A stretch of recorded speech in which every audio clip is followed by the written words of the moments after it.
इसी पार्ट 1 का मैंने नटशेल बना दिया है, ऊप इन अ नटशेल पार्ट 1। इसमें बहुत कंसाइज करके लिखा है, छोटा सा कोड है, बहुत ही छोटा कोड है समझने के लिए, कॉन्सेप्ट समझने के लिए। अब हम जब ये पढ़ेंगे तो फिर आप देखेंगे कि इसमें कॉन्सेप्ट समझाया गया है और फिर इसके बाद की जो चीज़ें हैं वो फिर हम आगे पढ़ेंगे। ठीक है, अब हम स्टार्ट करते हैं अपना ये।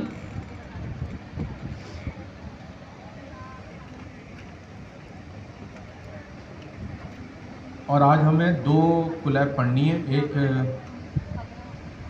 ऊप इन अ नटशेल पार्ट 1 और पार्ट 2। तो इंशाल्लाह ये कंप्लीट हो जाएगी। Modularity, reusability. मॉड्यूलरिटी क्या होती है? मॉड्यूल्स की फॉर्म में, पैकेजेस की फॉर्म में। मॉड्यूल्स क्या होते हैं हमारे पास? पैकेज क्या होता है हमारा? वो जिस फोल्डर में रखा है। ठीक है, अब आप आगे पढ़ेंगे कि पैकेजेस हम किस तरह इस्तेमाल करेंगे। रीयूजेबिलिटी क्या है? उसको यूज़ करना। कॉपी पेस्ट करने को रीयूज़ कहते हैं क्या? नहीं कहते। उसको इंपोर्ट करके रीयूजेबिलिटी कहते हैं, ताकि आप भी अपने कोड को दोबारा इस्तेमाल कर पाएँ और कोई थर्ड पार्टी भी इस्तेमाल कर पाएँ, उसे आप सेल आउट भी कर पाएँ या फिर उसको किसी वेबसाइट पे होस्ट भी कर पाएँ जहाँ पर आप दूसरों के लिए इसे अवेलेबल करें। मेंटेनेबिलिटी का क्या मतलब था? कोड मेंटेन मतलब यानी किस तरह मेंटेन। आसानी क्या होती है ऑब्जेक्ट ओरिएंटेड प्रोग्रामिंग में, किस तरह आसानी से मेंटेन होता है? उसका स्ट्रक्चर क्लियर होता है। और जी,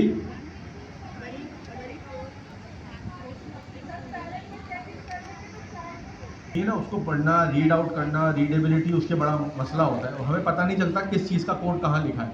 ऑब्जेक्ट ओरिएंटेड प्रोग्रामिंग में अगर हम किसी हॉस्पिटल को मॉडल कर रहे हैं तो वहाँ पर हमारे पास हर चीज़ का ऑब्जेक्ट होगा, डॉक्टर का, नर्स का, ऑपरेशन थिएटर का, प्राइवेट रूम्स का, सेमी प्राइवेट रूम्स का, और जो भी चीज़ें होती हैं, लैब होती है वहाँ पर। अब जिस जगह चेंजेस करने होंगे हम सिर्फ उसी जगह जाके एबिलिटी क्या है,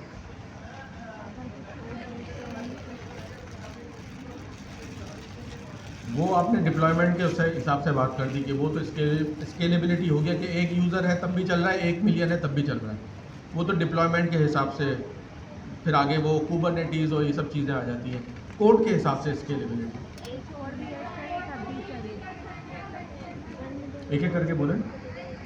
कर सकते हैं, ये सबसे अच्छी मिसाल थी। श्रिंक क्या कर सकते हैं मतलब? हाँ नहीं, हमें तो स्केलेबिलिटी के लिए चाहिए ना। स्केलेबल मतलब होता है कि आप उसको बड़ा कर सकें, सही है, बड़ा कर सकें। तो स्केलेबिलिटी का सबसे अच्छी एग्जांपल ये थी इनहेरिटेंस के अंदर, कि उसे इनहेरिट कर लिया हमने। और दूसरी चीज़ कि अगर हमें किसी हॉस्पिटल में, हर हॉस्पिटल में हर चीज़ नहीं होती, जैसा कैंसर डिपार्टमेंट बहुत कम हॉस्पिटल्स में होते हैं, लेकिन अगर हम किसी हॉस्पिटल का एक सॉफ्टवेयर चला रहे थे, अब वहाँ पर कैंसर डिपार्टमेंट भी आ गया, तो हमें पूरे कोड को चेंज करने की ज़रूरत नहीं है। हम उसको अलग से एक अपना प्रोग्राम बनाएंगे, अलग से उसकी क्लासेस बनाएंगे, और जिन डिपार्टमेंट को उससे एक्सटेंड करवाना है या जिन डिपार्टमेंट से इसके ऑब्जेक्ट्स चाहिए हैं वो हम इसमें इनिशियलाइज करके अपना काम कर लेंगे। तो ये ऑर्गेनिक हो जाता है, ऑब्जेक्ट ओरिएंटेड प्रोग्रामिंग ऑर्गेनिक हो जाती है, खुद ब खुद भी बढ़ती है। खुद ब खुद का मतलब है प्रोग्रामर ही उसको करता है, डेवलपर बनाता है, लेकिन आसान है उसको आगे बढ़ाना, आगे लेके चलना आसान है। रियल वर्ल्ड मॉडलिंग, तो अभी तक सारी बातें हम रियल वर्ल्ड की ही कर रहे थे। ठीक है, इस वर्ल्ड में जितने भी ऑब्जेक्ट्स हैं उसको हम क्या करते हैं, ऑब्जेक्ट ओरिएंटेड प्रोग्रामिंग में मॉडल करते हैं। ठीक है, फिर ऑब्जेक्ट्स के अंदर 2 चीज़ें क्या होती हैं, एट्रीब्यूट्स, प्रॉपर्टीज और मेथड्स या फंक्शंस। ठीक है, अगर ह्यूमन की हम एग्जांपल लें तो ह्यूमन में क्या एट्रीब्यूट्स उसके क्या होंगे, उसके हाथ, आंखें, पाँव, उसका नाम, और उसके फंक्शंस क्या होंगे, चलना, बोलना, खाना, पीना, सोना। हमें सोना सबसे अच्छा लगता है। अच्छा, इसके बाद हमारे पास की प्रिंसिपल्स ऑफ ओप्स है। हमारे पास ये 4 पिलर्स हमारे पास क्या थे? इनकैप्सुलेशन क्या है? किसी भी चीज़ को पहले छुपा देना, ठीक है। कॉम्प्लेक्सिटी इसको छुपा देना। उसकी एग्जांपल क्या थी हमारे पास? इंजन।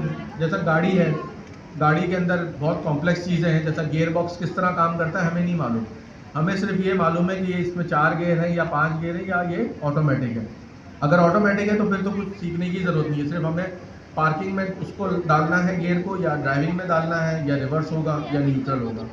तो 4-5 चीज़ें उसके अंदर होती हैं, तो हमें उसकी कॉम्प्लेक्सिटी से बचा लिया गया। इसको हम क्या कहते हैं? इनकैप्सुलेशन। इसी तरह इनकैप्सुलेशन और एब्स्ट्रैक्शन में भी यही एक ही तरीके के लग रहे हैं। ये एब्स्ट्रैक्शन के अंदर क्या है, आपको हाई लेवल पे ले गए। पहले तो उसने क्या करा, गियर बॉक्स के अंदर जो उसकी कॉम्प्लेक्सिटी थी उसको छुपा दिया। एब्स्ट्रैक्शन के जरिए आपको क्या दे दिया? हाई लेवल हैंडल्स दे दिए आपको। हाई लेवल हैंडल उसका क्या है कि गियर नंबर 1, गियर नंबर 2, 3, 4 और रिवर्स। इसके अलावा आपको जानने की जरूरत नहीं कि अंदर उसका मैकेनिज्म क्या है। बात क्लियर? तो पहले चीजें छुपा दी जाती हैं, फिर एब्स्ट्रैक्शन के जरिए आपको हाई लेवल हैंडल्स दे दिए जाते हैं कि यार इनके जरिए काम करो। अंदर क्या हो रहा है उसको छोड़ दो। सर एटीएम की तरह। जी, एटीएम की तरह। एटीएम की तरह। एटीएम के अंदर भी क्या काम हो रहा है हमें क्या मालूम, लेकिन हम क्या करते हैं, पहले उसको छुपा देते हैं, इनकैप्सुलेट कर देते हैं, और फिर एब्स्ट्रैक्शन हम उसको क्या देते हैं कि आप एटीएम कार्ड इंसर्ट करें, अपना पिन इंसर्ट करें, अमाउंट इंसर्ट करें। अगर आपके बैंक अकाउंट में इतना हुआ बैलेंस तो आपको ये पैसे मिल जाएंगे। इनहेरिटेंस, विरासत जो हमें अपने पेरेंट्स से मिलती है, तो बिल्कुल उसी तरह ही यहाँ पर सारे काम होते हैं। तो जो हमें इनहेरिटेंस एक ह्यूमन बीइंग को अपने पेरेंट्स से मिलती है, उसी तरह ऑब्जेक्ट के अंदर भी होता है कि उसको बिहेवियर्स भी मिलते हैं, उसके एट्रीब्यूट्स भी मिलते हैं। उसके एट्रीब्यूट हमने अपने फोर फादर से क्या एट्रीब्यूट में लिया? बालों का कलर, स्किन का कलर, अपनी हाइट, ये सब एट्रीब्यूट्स थे जो हमने कहाँ से इनहेरिट करे? अपने पेरेंट्स से, अपने फोर फादर्स से, ठीक है। इसके अलावा कुछ फंक्शंस हमने अपने बिहेवियर, कुछ फंक्शंस हमने अपने पेरेंट्स से लिए। वो क्या हो सकते हैं? गुस्सा करना, ये ज़बरदस्त, बहुत अच्छी एग्जांपल दी। गुस्सा करना और इसके अलावा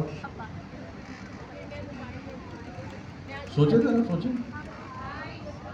हाइट तो वो एट्रीब्यूट में आ गया ना, वो तो फिर बालों का कलर और ये सब चीज़ें। तो कोई बिहेवियर, हाँ बिहेवियर हो गया हमारा, जैसा बैंक से विड्रॉ, अगर हमारे अब्बा अमीर हैं तो हमें मिलेंगे पैसे, तो हम कुछ एक, हाँ जैसा हमारे अब्बा को गाड़ी ड्राइव करना आती थी, लेकिन वो सिंपल सी गाड़ी ड्राइव करते थे। अब हमें फार्मूला 1 कार रेस चलाना आती है, वो उनको नहीं आती लेकिन हमें आती है। लेकिन ड्राइविंग का मेथड दोनों ऑब्जेक्ट के अंदर है। वो सिंपल कार चलाते हैं और हम फार्मूला 1 रेसिंग कार चला पाते हैं। सही है, बिहेवियर का फ़र्क हो गया चाइल्ड के अंदर आके। इसे कहते हैं पॉलीमॉर्फिज्म।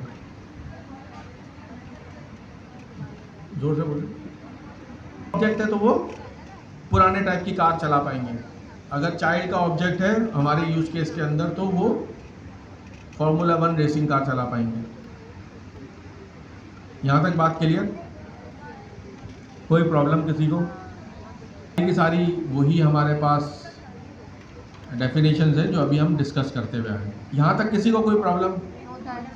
कोई अपना हैंड रेज करे, शर्माए ना। मेरी क्लास में कोई ना शर्माए ये कहने से कि समझ में नहीं आया। सबकी समझ? जी, किसी भी ऑब्जेक्ट का ब्लूप्रिंट, उसका नक्शा, सही है। जैसा हम घर बनाते हैं तो सबसे पहले क्या बनाते हैं? उसका नक्शा। फिर क्या होता है, रन टाइम पे हम घर बना लेते हैं, सही है। तो सबसे पहले जो चीज़ घर बनेगी या जो भी ऑब्जेक्ट रन टाइम पे बनेगा, उसका सबसे पहले हम क्या लिखते हैं? उसका नक्शा या उसका ब्लूप्रिंट हम लिखते हैं, फिर आगे बात चलती है। यहाँ तक सबको क्लियर है? कोई प्रॉब्लम इसमें? ऑब्जेक्ट क्या होता है? उसी नक्शे का रन टाइम पे रिप्रेजेंटेशन, सही है। और मल्टीपल ऑब्जेक्ट हो सकते हैं, यानी एक ही नक्शे से आप एक घर बनाएं या 1000 बनाएं, ये आपके ऊपर डिपेंड करता है। हम क्लास किस तरह डिफाइन करते हैं, मिनिमम सिग्नेचर क्लास का क्या होता है हमारे पास, क्लास का कीवर्ड लिखते हैं, फिर उसके बाद हम क्लास का नाम लिखते हैं और फिर कॉलन लगाते हैं। क्लास के नाम की कन्वेंशन क्या है, पास्कल है। हर वर्ड का पहला कैरेक्टर कैपिटल होगा। पीछे की तरफ से भी मुझे आवाज़ आनी चाहिए, सही है। आप लोग भी प्लीज़ ज़रा पार्टिसिपेट करें। इस तरह बोल बोल के पढ़ने से ना चीज़ें याद हो जाती हैं। घर जाके रट्टे लगाने नहीं पड़ेंगे, ज़्यादा टाइम इन्वेस्ट नहीं करना पड़ेगा। ज़्यादा टाइम हम दूसरी चीज़ों में इन्वेस्ट करेंगे जो आगे की चीज़ें हैं, जैसा डेटा क्लासेस हैं, मेटा क्लासेस हैं, उस चीज़ पे आप इन्वेस्ट करें टाइम जाके, ताकि जब वो क्लास में पढ़ाया जाएगा तब इजीली समझ में आएगा। ठीक है, आगे चलें। तो प्लीज़ जो पीछे बैठे हुए हैं वो पार्टिसिपेट करें क्लास के अंदर। इंस्टेंशिएटिंग एन ऑब्जेक्ट, ये क्या होता है, क्रिएटिंग एन ऑब्जेक्ट। ऑब्जेक्ट किस तरह क्रिएट करते हैं पाइथन में हम, कौन सा मेथड होता है हमारे पास, इनिट का मेथड होता है, उसे हम क्या कहते हैं, कंस्ट्रक्टर फंक्शन कहते हैं। वो हमें ऑब्जेक्ट बना के देता है। बात क्लियर, कोई प्रॉब्लम इसमें, ठीक है। उस फंक्शन के अंदर जो हम सबसे पहला पैरामीटर लिखते हैं उसे क्या कहते हैं हम, उसका नाम क्या होता है, सेल्फ होता है। सेल्फ क्या चीज़ होती है, अपने आप का ही ऑब्जेक्ट होता है, अपनी क्लास का ही ऑब्जेक्ट होता है वो, ठीक है। फिर हम सेल्फ डॉट करके जो भी प्रॉपर्टी लिखेंगे वो क्या कहलाएगी, इंस्टांस प्रॉपर्टी। ये आगे चल के हम देखेंगे अभी, ठीक है।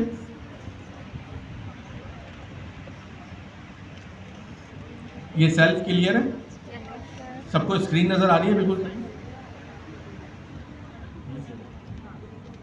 यार ये अच्छा, ये सब चीज़ें पढ़ने की ज़रूरत है जो मैं आपसे पहले डिस्कस कर रहा था। तो हम आगे चलते हैं, सही है ना। अब आगे चलते हैं थोड़ा। हमारे क्लास है, सबसे पहला इसका फंक्शन कौन सा वाला है, इनिट का है। इनिट क्या है, कंस्ट्रक्टर है।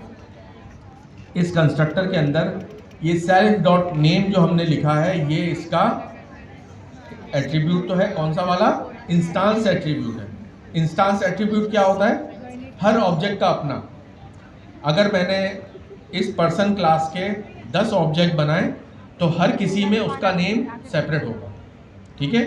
अगर उसका नेम को हम 1 2 3 कर लें तो 1 2 में नज़र नहीं आएगा, 2 1 में नज़र नहीं आएगा। हर ऑब्जेक्ट का अपना नेम होगा, ठीक है।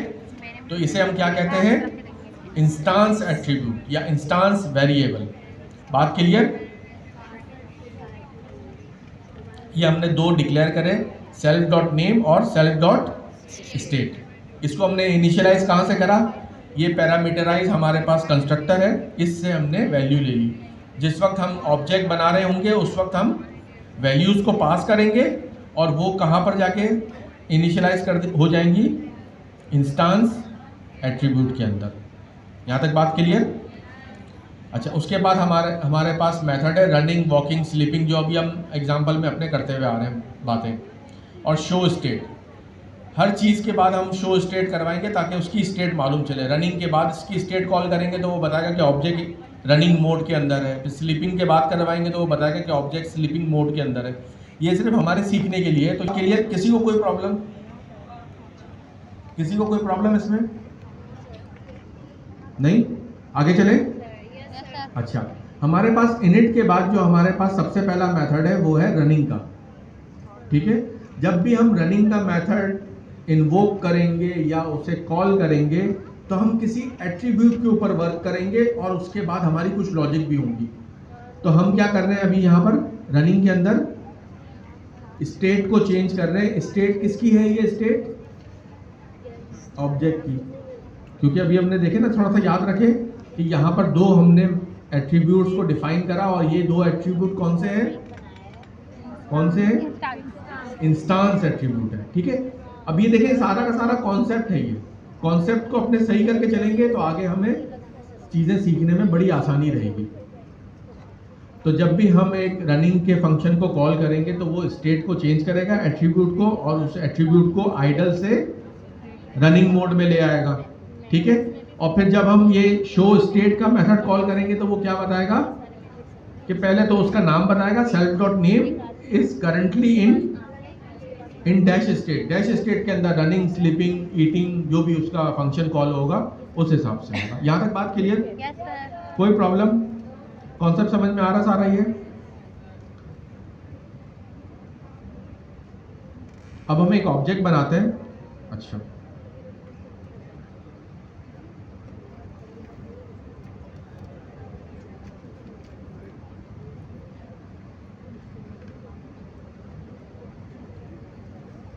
हमने अली रखा और उसकी पहली स्टेट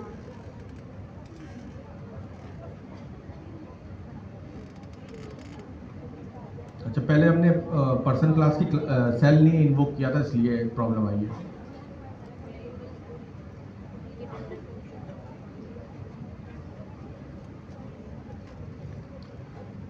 अब हमने पर्सन क्लास का एक ऑब्जेक्ट बनाया, उसका नाम क्या दिया हमने? अली। उसके बाद फिर क्या कर रहे हैं? Person one dot show state. सबसे पहली स्टेट हमारे पास क्या थी? आइडल। आइडल थी ना, क्योंकि जब ऑब्जेक्ट बन रहा था वहां पर क्या चीज़ एक लिखी हुई थी कि पहले उसकी जो स्टेट होगी वो आइडल होगी, तो हमें वो स्टेट दिखा रहा है। अब हम क्या कर रहे हैं? उस पर्सन डॉट वॉक, उस पर्सन के ऑब्जेक्ट को वॉक करवा रहे हैं, उसका मेथड कॉल कर रहे हैं वॉकिंग का, और फिर हमने उसकी स्टेट भी कॉल करी। तो यहाँ पर हमारे पास अब स्टेट क्या आ रही है? Walking state. ये चीज़ें क्लियर हो रही है? देखिए एग्जांपल बड़ी सिंपल सी है, लेकिन कॉन्सेप्ट आपको समझना है। स्टेट, हाँ, अब हम उसका नाम चेंज कर लेंगे तो नाम भी चेंज हो जाएगा, क्योंकि अब इंसान या किसी ऑब्जेक्ट का नाम भी रन टाइम पे चेंज हो सकता है। माँ बाप ने कुछ रखा, आपने 10 साल के बाद फिर कुछ और रख दिया नाम। यहाँ तक बात क्लियर है?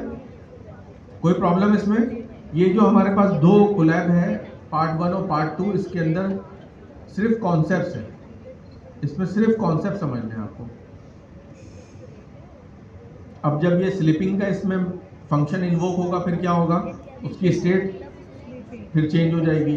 अब उसकी स्टेट क्या होगी? स्लीपिंग हो जाएगी। यहाँ तक बात क्लियर जी? डबल स्टैटिक करके कीवर्ड आर्ग्यूमेंट था, वो भी हमारे पास अनलिमिटेड था। हाँ, दे सकते हैं, बिल्कुल बिल्कुल बिल्कुल। देखिए ये सारी की सारी चीज़ें हैं ना, पहले वाला जो हमारे पास कोलैब थी उसके अंदर ये सारी चीज़ें लिखी हुई हैं, लेकिन पिछली मर्तबा हुआ क्या कि आप लोगों को बहुत टफ लगी थी। सही है ना? ये एकदम जवान क्लास अचानक से ज़ईफ हो गई थी, इसके बाल झड़ गए थे। करें प्लीज़ यार, मेहनत करें। अब तक जो समझाया समझ में आ रहा है भाई? ठीक है, पिछली क्लास बहुत मुश्किल थी, लेकिन आज आसान लग रही होगी, आज थोड़ी हलवा लग रही होगी। फर्स्ट टाइम मुश्किल होती है, सही है? तो जैसा साइकिल चलाते हैं तो फर्स्ट टाइम गिरते हैं, चोट भी लगती है, लेकिन दूसरी तीसरी दफ़ा चीज़ें समझ में आ जाती हैं। अब जब हम आगे की इसके फंक्शंस को कॉल करेंगे, स्लीपिंग और बाकी के जो फंक्शंस हैं, वो स्टेट को चेंज करेंगे और इसी तरह ये ऑब्जेक्ट चलेगा। तो अब समझ में आया कि इंस्टांस एट्रीब्यूट क्या होते हैं और इंस्टेंट एट्रीब्यूट के ऊपर वर्किंग किस तरह होती है, ऑब्जेक्ट की स्टेट क्या होती है। ये हमारे पास सिंपल सी एग्जांपल थी। बात क्लियर? कंस्ट्रक्टर और डिस्ट्रक्टर पिछली दफा भी हमने पढ़े थे। ये इनिट का जो फंक्शन होता है ये कंस्ट्रक्टर होता है। इसी कंस्ट्रक्टर के अंदर आप 4-5 और पैरामीटर दे दे तो ये क्या कहलाएगा? Parameterized constructor. सही है जी?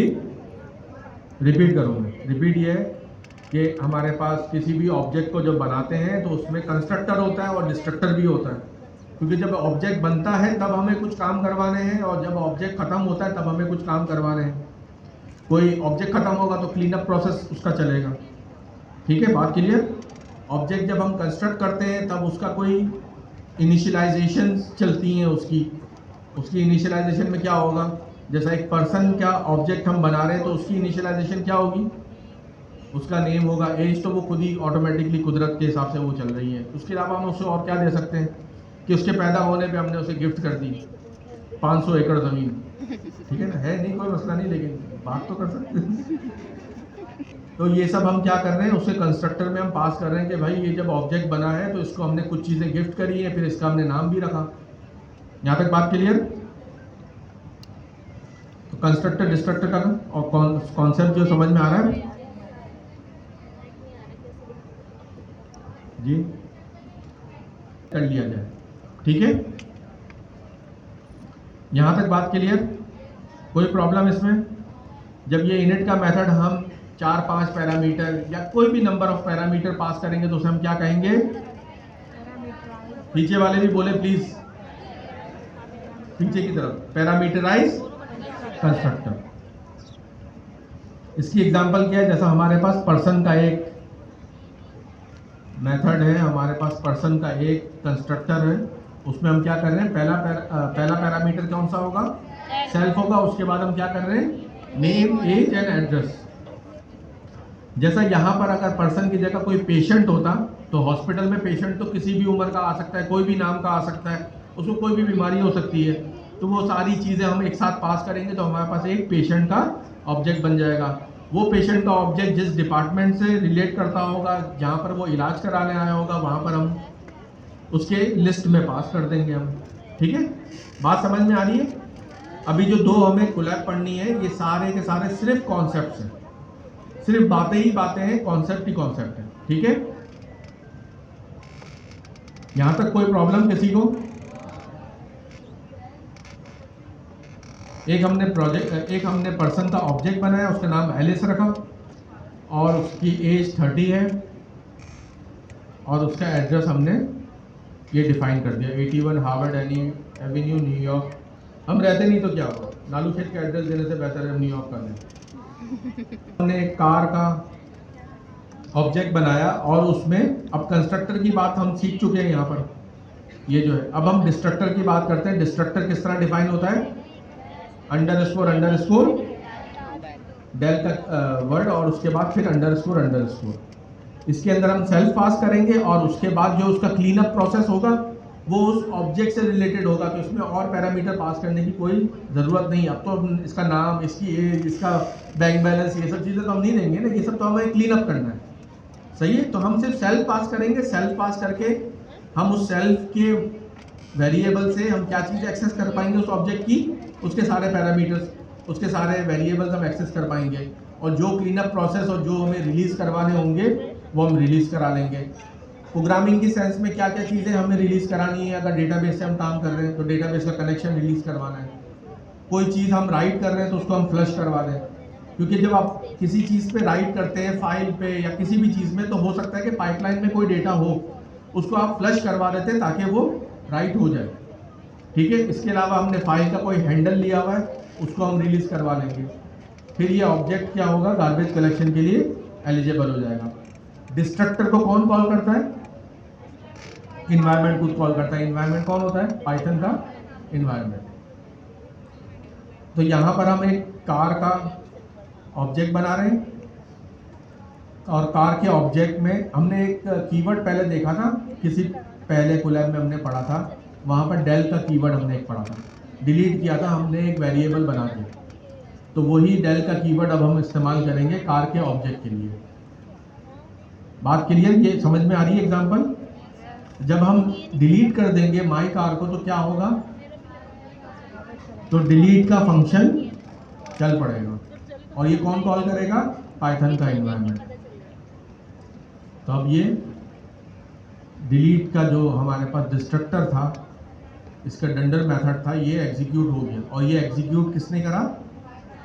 पाइथन। बाकी सब भी बोले ना यार, पाइथन के इन्वायरमेंट ने कॉल करा, क्योंकि ये डेल हमने कहीं सिर्फ हमने यहाँ पर डिलीट किया, डिलीट माई कार ऑब्जेक्ट, और ये हमारे पास इसका डिस्ट्रक्टर कॉल हो गया या एग्जीक्यूशन में आ गया वो। यहाँ तक बात क्लियर है? कॉन्सेप्ट समझ में आ रहे हैं? एक्सेस मॉडिफायर हमारे पास होते हैं, कुछ चीज़ें हमारी पब्लिक होती हैं, कुछ चीज़ें प्रोटेक्टेड होती हैं और कुछ चीज़ें प्राइवेट होती हैं। अच्छा, ये जो यहाँ पर लिखा है ना प्रोटेक्टेड, आखिर में इसको होना चाहिए बीच में, पब्लिक के बाद प्रोटेक्टेड, प्रोटेक्टेड के बाद प्राइवेट। पब्लिक की विजिबिलिटी सबके लिए होती है, उसके बाद उससे लेस विजिबिलिटी किसकी होती है? प्रोटेक्टेड की होती है। उसके बाद उससे लेस विजिबिलिटी किसकी होती है? प्राइवेट की। इसको मैं चेंज कर दूंगा ऑर्डर को, तो पहले पब्लिक होता है, उसके बाद प्रोटेक्टेड होता है, उसके बाद प्राइवेट होता है। पब्लिक सबके लिए होता है, प्रोटेक्टेड होता है आपके पैकेज के अंदर। और यानी पाइथन के अंदर तो अलग, पाइथन के अंदर ऑब्जेक्ट ओरिएंटेड बड़े मुख्तलिफ अंदाज में चलती है, जिस तरह जावा में या सी में या सी शार्प में चलती थी उस तरह नहीं है ये। आप इसके प्राइवेट मेथड्स तक को भी एक्सेस कर सकते हैं।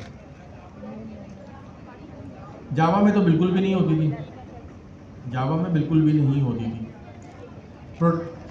प्रोटेक्टेड के अंदर हम अपनी चाइल्ड क्लासेस में एक्सेस कर पाते थे और विद इन पैकेज कोई और भी एक्सेस कर पाता था, ये जावा में होता था। लेकिन वो स्ट्रिक्टली टाइप कास्ट लैंग्वेज थी, स्ट्रिक्टली ऑब्जेक्ट ओरिएंटेड लैंग्वेज थी, तो वहाँ होता था। यहाँ पर हम किसी भी प्राइवेट वेरिएबल को, किसी भी ऑब्जेक्ट के प्राइवेट वेरिएबल को हम एक्सेस कर सकते हैं, लेकिन उसका तरीका थोड़ा सा डिफरेंट है। हाँ, मुझे कोई इसमें से क्लास में से मुझे बताया कि पाइथन क्या काम करता है प्राइवेट, नहीं, मुझे वो नाम बताएं। मैं अपना सवाल को रिपीट कर रहा हूँ कि मैं आपसे कह रहा हूँ कि प्राइवेट वेरिएबल भी हम एक्सेस कर सकते हैं, सही है, हम एक्सेस कर सकते हैं, लेकिन उसको एक्सेस करने का एक तरीका डिफरेंट है। ये एक अलग बात हो गई। हाँ, नहीं, मेरे पास एक क्लास है, उसमें सिर्फ एक ही प्राइवेट मेथड एट्रीब्यूट है।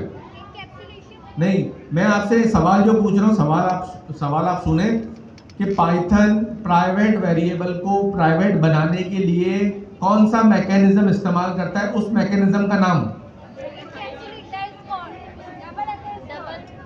अंडरस्कोर तो मैं खुद लगाऊंगा ना, वो तो डेवलपर लगाएगा। उसे कहते हैं नेम मैंगलिंग। पढ़ते नहीं है आप लोग। जहां पर भी देखें, जहां पर भी कोई नई चीज मिले ना, उसको इंटरनेट में जाकर सर्च करें।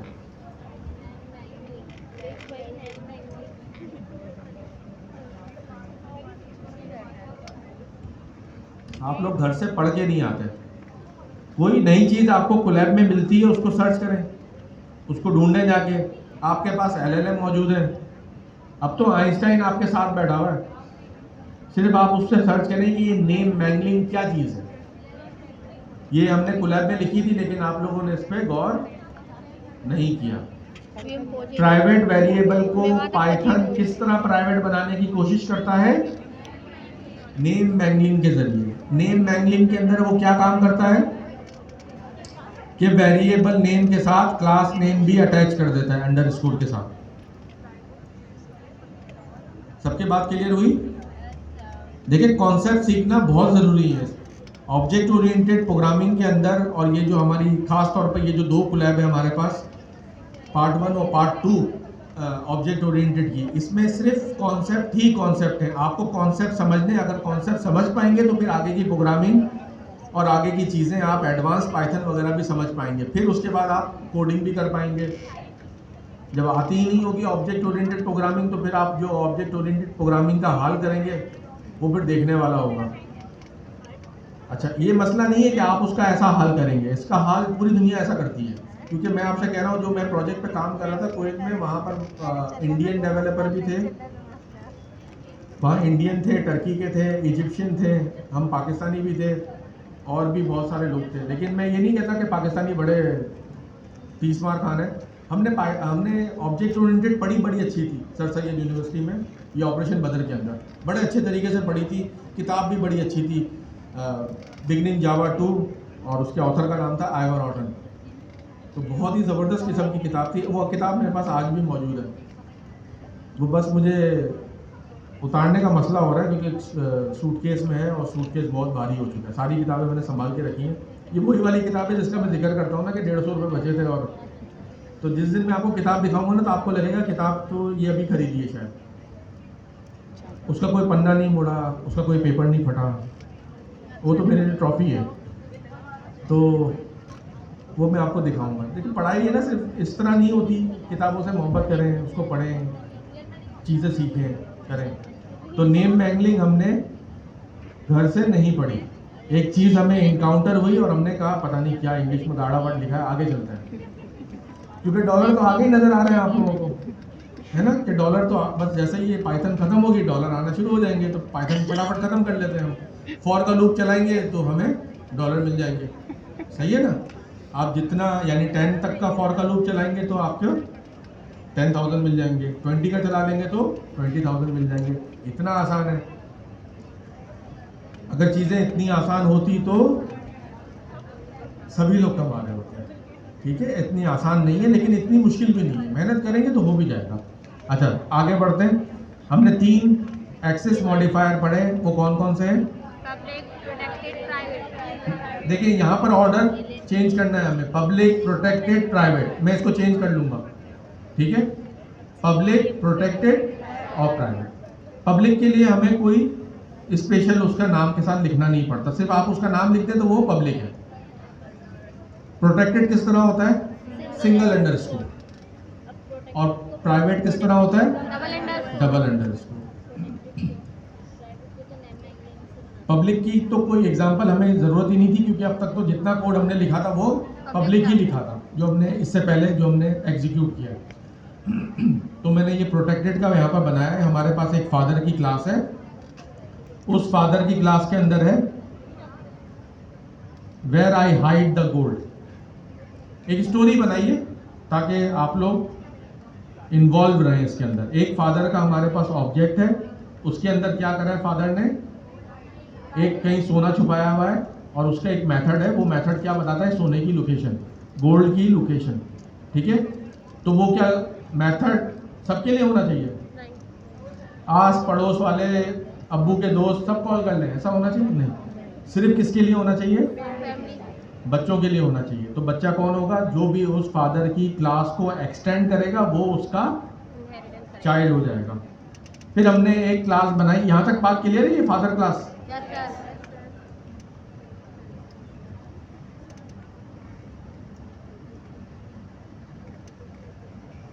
ये फादर क्लास तक सबको क्लियर है?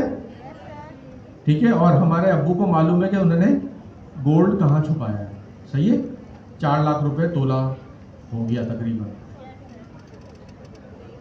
तो अब हम एक सन की क्लास बनाते हैं, और सन की क्लास को एक्सटेंड किससे करवाया? फादर से। ये हमारे पास किस चीज़ की मिसाल हो गई? इनहेरिटेंस। अब जब सन कॉल करेगा प्रोटेक्टेड मेथड को, जो उसको फादर से इनहेरिट हुआ है, तो क्या ये चल जाएगा? चल जाएगा। अब हम इसको चला के देखते हैं। पहले हम यहाँ फादर का सेल चला लेते हैं, फिर सन का, और फिर वो वाला कोड चलाएंगे जहां पर हमें सोने की लोकेशन मिलेगी। बात क्लियर? अब्बू ने कहाँ छुपाया है? ओक ट्री के पर, ओक ट्री के पीछे। अब पहले तो हमें पता होना चाहिए कि ओक ट्री होता क्या है। हमें तो नीम का झाड़ मालूम है, अब्बा आपने कहाँ छुपाया है ये? जी हाँ, बोले बोले बोले बोले। वो शाह बलूत भी तो हमें समझ में आना चाहिए। हमें तो नीम के पेड़ के अलावा दूसरा पेड़ नहीं मालूम है। बात समझ में आई कि प्रोटेक्टेड किस तरह एग्जीक्यूट होता है, प्रोटेक्टेड किसको विजिबल होता है? यहाँ तक बात क्लियर? अच्छा, ये जो object oriented programming in a nutshell बनाइए, बहुत कंसाइज और बहुत कम कोड के साथ बनाइए ताकि कॉन्सेप्ट आपके समझ में आ जाए। प्रोटेक्टेड समझ में आ गया? अब हम आ जाते हैं प्राइवेट पे। अब हमारे रिश्तेदार हैं माशाल्लाह, अल्लाह ताला ने सबको दिए हैं। अब स्टोरी के अंदर ट्विस्ट आया था, curious relative living in Paris France. अब उनको मालूम करना है कि कहाँ छुपाया, तो क्या वो कॉल कर पाएंगे? उनको नहीं करना चाहिए। तो हम एक रिलेटिव का ऑब्जेक्ट बनाते हैं, उसके इनिट के अंदर हमने फादर का ऑब्जेक्ट बनाया, क्योंकि फुप्पो के पास फादर का ऑब्जेक्ट का रेफरेंस तो है ना। और फिर ये ट्राई टू एक्सेस सीक्रेट, ये किसके अंदर है? रिलेटिव के अंदर है। और रिलेटिव के अंदर ट्राई टू एक्सेस सीक्रेट से वो क्या कर रहे हैं? फादर के ऑब्जेक्ट से कॉल करने की कोशिश कर रहे हैं। लेकिन मैंने आपको एक चीज़ बताई थी कि पाइथन के अंदर चीज़ें चल जाती हैं, प्राइवेट भी चल जाता है, कॉल हो जाता है, प्रोटेक्टेड भी कॉल हो जाएगा, लेकिन एज अ कॉन्सेप्ट इसको नहीं होना चाहिए, लेकिन पाइथन में होता है। इन सब चीज़ों को हम रोकेंगे आगे चल के कुछ इसके पाइडेंटिक के पैकेजेस वगैरह इस पर अप्लाई करेंगे और फिर हम एक प्योर ऑब्जेक्ट ओरिएंटेड प्रोग्रामिंग की तरफ बढ़ जाएंगे। वहाँ पर हम जब पाइडेंटिक लगाएंगे इसके ऊपर तो वैलिडेशन वगैरह चीज़ों की वैलिडेशन होगी, फिर हम ये चीज़ें इन्फोर्स कर पाएंगे, ऑब्जेक्ट ओरिएंटेड प्रोग्रामिंग के लॉस को इन्फोर्स भी कर पाएंगे। यहाँ पर क्या लिखा है कमेंट्स के अंदर, not recommended still accessible, technically work but discouraged. Python का हमने सबसे पहला रूल जब हम पहली क्लास में थे हमने क्या पढ़ा था, वहाँ पर मैंने आपको एक चीज़ बताई थी कि पाइथन आपको समझ रहा है कि आप एडल्ट हैं, अपने सेंसेस के अंदर हैं, तो आप कोई ऐसा गलत काम करेंगे ही नहीं जो अगेंस्ट द लॉ हो। समझ में आ रही है बात? अगेंस्ट द लॉ क्या है कि कोई भी प्रोटेक्टेड आप कॉल नहीं करोगे, कोई भी प्राइवेट आप कॉल नहीं करोगे। तो वो जिम्मेदारी किसको दे दी गई है? डेवलपर को दे दी गई है कि आप खुद ऑब्जेक्ट ओरिएंटेड प्रोग्रामिंग के लॉस को फॉलो करोगे। पाइथन से हटके जो दूसरी लैंग्वेजेस थी वो क्या करती थी? वो इन्फोर्स करती थी, आपको उससे आगे बढ़ने ही नहीं देती थी। जैसे जावा के अंदर आपका कोड ही कंपाइल नहीं होगा, वो कंपाइल टाइम एरर आ जाएगा, लेकिन पाइथन में चीज़ें किया। और फिर हम रिलेटिव के ऑब्जेक्ट से एक मेथड को हम कॉल कर रहे हैं, वो क्या है? Try to access a secret, और ये चीज़ चल पड़ी।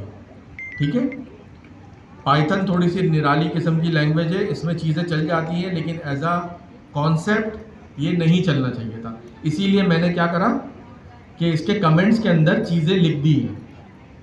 आपको कॉन्सेप्ट में क्या चीज़ पता होनी चाहिए कि प्रोटेक्टेड चाइल्ड के अलावा नहीं चलेगा और प्राइवेट आप एक्सेस नहीं कर सकते, लेकिन पाइथन में हर चीज़ हो सकती है।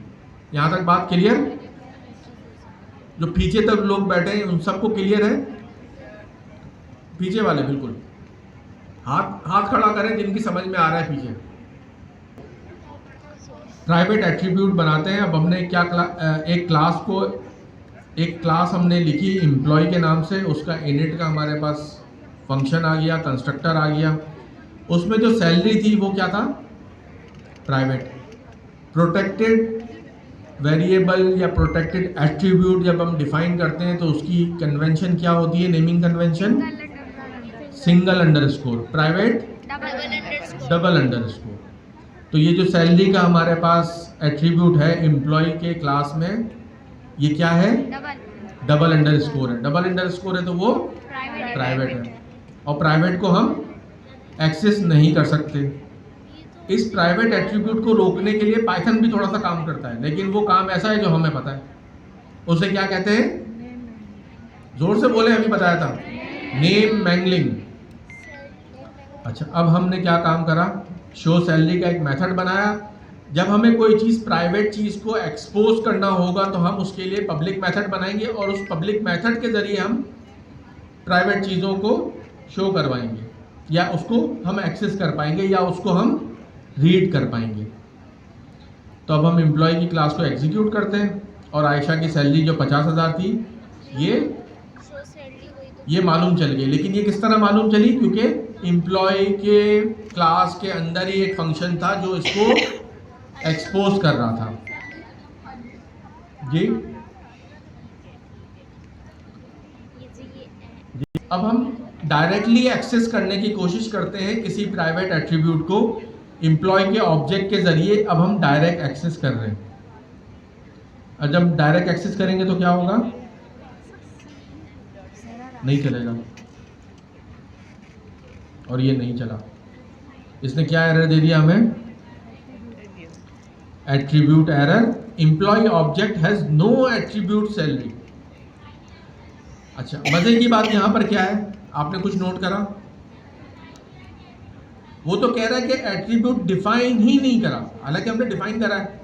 इसका सही तरीका तो ये होना चाहिए था कि वो हमसे कहता है कि you can not access private variable, ये होना चाहिए ना।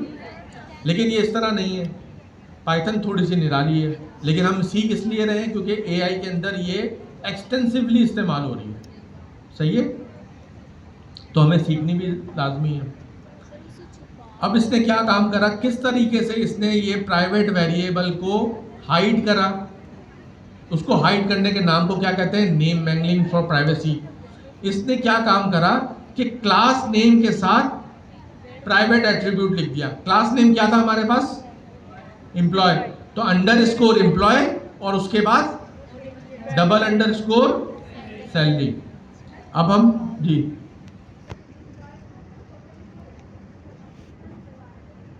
इसने एक और नाम लगा दिया, वो क्या है? Class name. Under score, single under score class name, double under score attribute name. अब हम इसको प्ले करके देखते हैं कि क्या हम डायरेक्टली एक्सेस कर पाएंगे अब इस प्राइवेट को। हो जाएगा, पता चल गया हमें। सही है, यही चीज हम लोगों के अंदर भी है। हम भी तो फ्लेक्स करते हैं ना लोगों के सामने।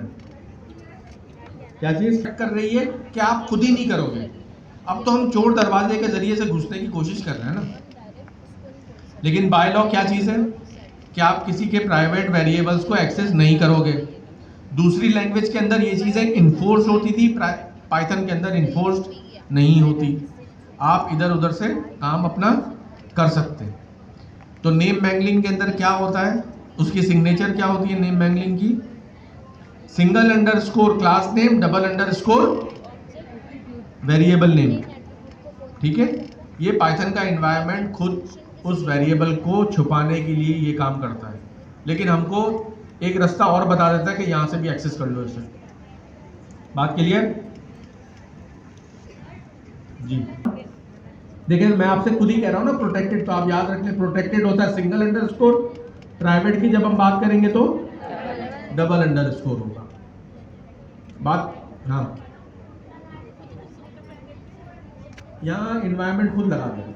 इन्वायरमेंट प्राइवेट को और छुपाने के लिए कुछ काम कर रहा है, वो उसका नाम को चेंज कर दे रहा है, लेकिन उससे कोई फर्क नहीं पड़ रहा क्योंकि उसने हमें तरीका बता दिया। सही है, जैसा कि हमने ये काम करा कि दरवाजे पे ताला लगा दिया और खिड़की खुली रख दी कि यहां से नहीं आ सकते, खिड़की से आ जाओ। तो ये चीज़ें पाइथन के अंदर हो जाती हैं, लेकिन फिर हम आगे चल के कुछ पैकेजेस को अप्लाई करेंगे और इन ऑब्जेक्ट ओरिएंटेड प्रोग्रामिंग के जो लॉज हैं उनको इन्फोर्स करेंगे और कुछ वैलिडेशंस वगैरह करेंगे। उस पर अटैक हुआ, अगर उसके सिटीजन उसे एक्सेस नहीं कर पा रहे तो फायदा ही नहीं है उसका। तो एक ये अटैक होता है, फिर इस तरह और बहुत सारे किस्म के अटैक्स होते हैं। फिर कुछ सिक्योरिटी ब्रीचेस होती हैं जिसको बाईपास करके हैकर अंदर घुस जाता है और फिर अपना कोई काम भी कर लेता है।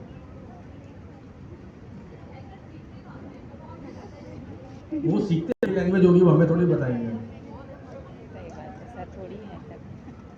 देखिए, वो तो नेटवर्क की ब्रीचेस होती हैं, नेटवर्क सिक्योरिटी और ये सब प्रोटोकॉल्स वगैरह को ब्रीच करते हैं, तो इस तरह कैसे काम होता है। मैं तो अल्लाह वाला बंदा हूँ, मुझे क्या मालूम। चलें, इसके अलावा भी पैसे मिलेंगे, बगैर हैकिंग करे हुए भी पैसे मिलेंगे, मेहनत करें हो जाएगा। आगे चलें, यहाँ तक सबको बात क्लियर है? सबकी समझ में आया? अच्छा, पहले वो वाइट शलवार कुर्ते या वाइट शर्ट में यहाँ से 5वीं रो में, नहीं, ये जो मैं पॉइंट कर रहा हूँ ये, हाँ, पिछली दफा आपको समझ में नहीं आया था, आपने बताया था, अब समझ में आ रहा है? बेहतरीन, जबरदस्त। रिलेशनशिप क्या था? सिंगल इनहेरिटेंस थी। सन की एक और क्लास से इनहेरिटेंस हो रही थी, वो क्लास कौन सी थी? फादर की थी। यहाँ पर मल्टीपल इनहेरिटेंस भी होती है और मल्टीपल इनहेरिटेंस को हम क्या कहते हैं? Diamond inheritance. अच्छा, ये सारी की सारी देखें, ये सब जो है हमारे पास जो हम पढ़ रहे हैं, ये सारे के सारे कॉन्सेप्ट्स हैं। कॉन्सेप्ट्स को आपको ध्यान में रखने हैं। बात क्लियर है? डायमंड वो आगे चल के अभी पढ़ेंगे। मैं आपको चीज़ें आने से पहले बता देता हूं ताकि वो जो चीज़ आए नेक्स्ट स्टेप के अंदर तो आपको पता हो। फिर हमारे पास एक होता है सुपर का फंक्शन। सुपर का फंक्शन क्या करता है? अपने पेरेंट की कोई चीज़ को कॉल करने के लिए हम सुपर लगा लेते हैं। जैसा हमारे पास हमने कोई एक ऑब्जेक्ट बनाया, यहाँ पर फर्ज कर लें, क्या हमने एक सन का ऑब्जेक्ट बनाया। सन का मतलब वो सूरज नहीं, बेटा। तो हमने फादर का भी साथ में ऑब्जेक्ट बनाया। तो जब हम सन के ऑब्जेक्ट को इनिशियलाइज करेंगे तो हम उसके साथ साथ फादर के ऑब्जेक्ट को भी इनिशियलाइज करेंगे। देखिए जब हम सन के ऑब्जेक्ट को बना रहे हैं तो इन थ्योरी फादर का ऑब्जेक्ट पहले बनेगा, उसके बाद सन का बनेगा, क्योंकि फादर से सन जो है वो फादर से इनहेरिट कर रहा है, तो चेन बनेगी ना। पहले चेन में सबसे पहला वाला ऑब्जेक्ट बनेगा, उसके बाद आने वाला फिर ऑब्जेक्ट बनेगा। तो पेरेंट को कॉल करने के लिए हम क्या करते हैं, सुपर का फंक्शन यूज करते हैं। अब हम देखेंगे इसको प्रोग्रामेटिकली किस तरीके से हम चलाते हैं। सुपर, अब इसकी डिस्क्रिप्शन भी थोड़ी सी पढ़ लेते हैं। Super function is used to call method from the parent class. It's particularly useful in the constructor init to initialize attribute from the parent class। ठीक है, ये init के अंदर ज़्यादातर इस्तेमाल होता है, और सुपर करके डॉट लगा के हम पेरेंट की चीज़ें भी कॉल कर सकते हैं और उनको भी इनिशियलाइज कर सकते हैं।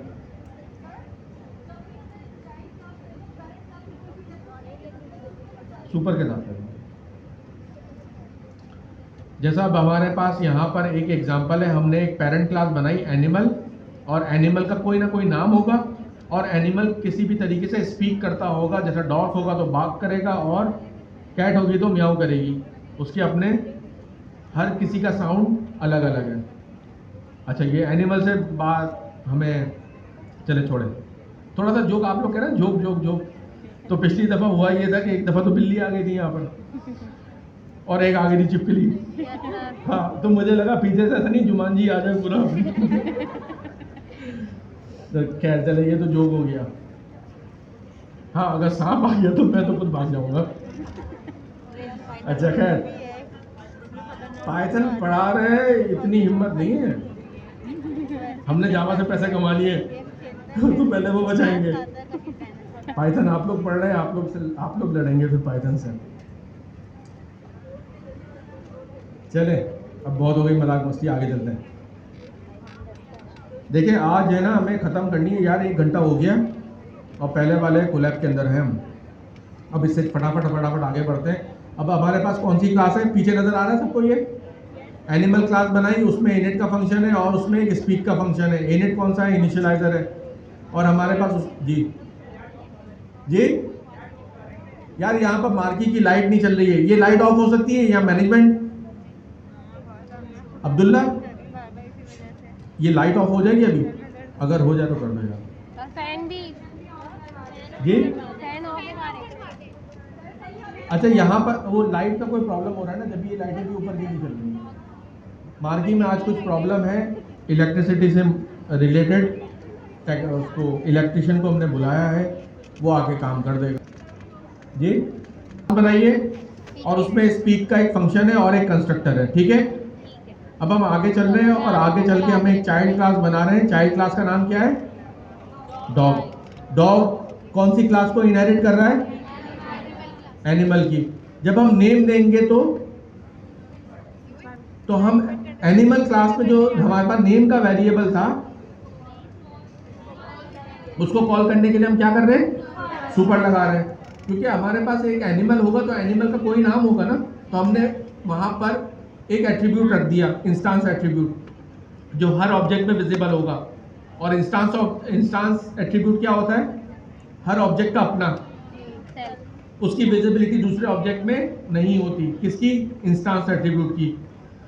तो बार बार नेम को लिखने से बेहतर है कि हम पेरेंट में एक जगह नेम लिख दें, ताकि वो जितने भी किस्म के हमारे पास एनिमल के ऑब्जेक्ट आए तो सब में विजिबल हो।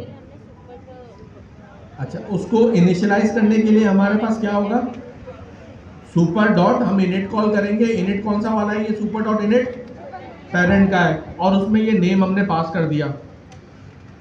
तो हमारे पास ये नेम इनिशियलाइज हो गया, self dot name is equal to name. यहाँ तक बात क्लियर जी, क्लियर है। आगे चले, के मेथड को हमने क्या काम करा,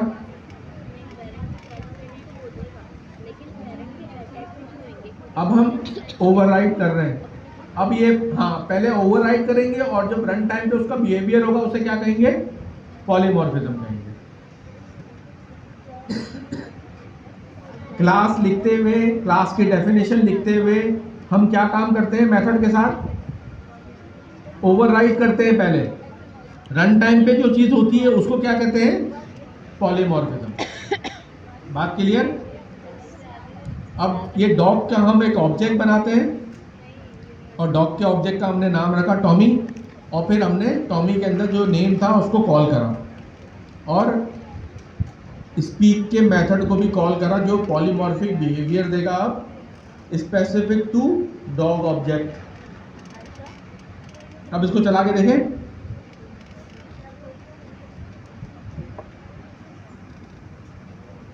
टॉमी सेज वुफ। बात क्लियर हुई सबके? आगे चलें। पॉलीमॉर्फ देखें, जब हम क्लास की डेफिनेशन लिख रहे होते हैं, जब हम टाइप कर रहे होते हैं, तो टाइप करते हुए हम चाइल्ड क्लास के अंदर पेरेंट क्लास का जो मेथड होता है उसको जब लिखते हैं उसको कहते हैं ओवरराइट करना।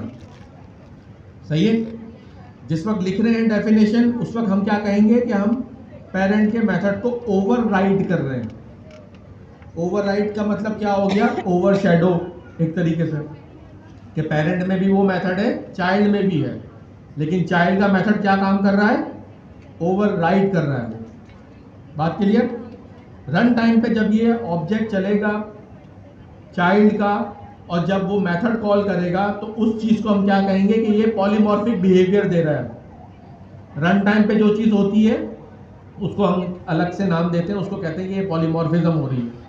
और जब हम टाइप कर रहे होते हैं, क्लासेस लिख रहे होते हैं, उस वक्त क्या कहते हैं कि ये ओवरराइड हो रहा है। बात क्लियर?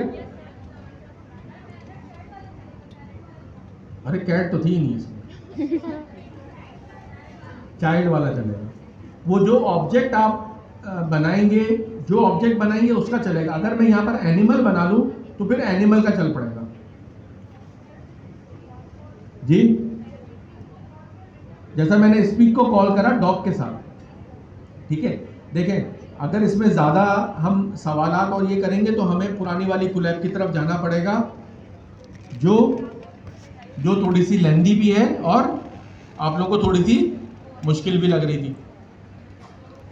ठीक है, यहाँ तक बात क्लियर है? अब घर जाके आप क्या काम करेंगे? देखिए, ये सारी एग्जाम्पल और सारी की सारी चीज़ें उसी कुलैब में से निकाली गई हैं, तो आप घर जाके वो वाली कुलैब पढ़ेंगे। कौन सी वाली?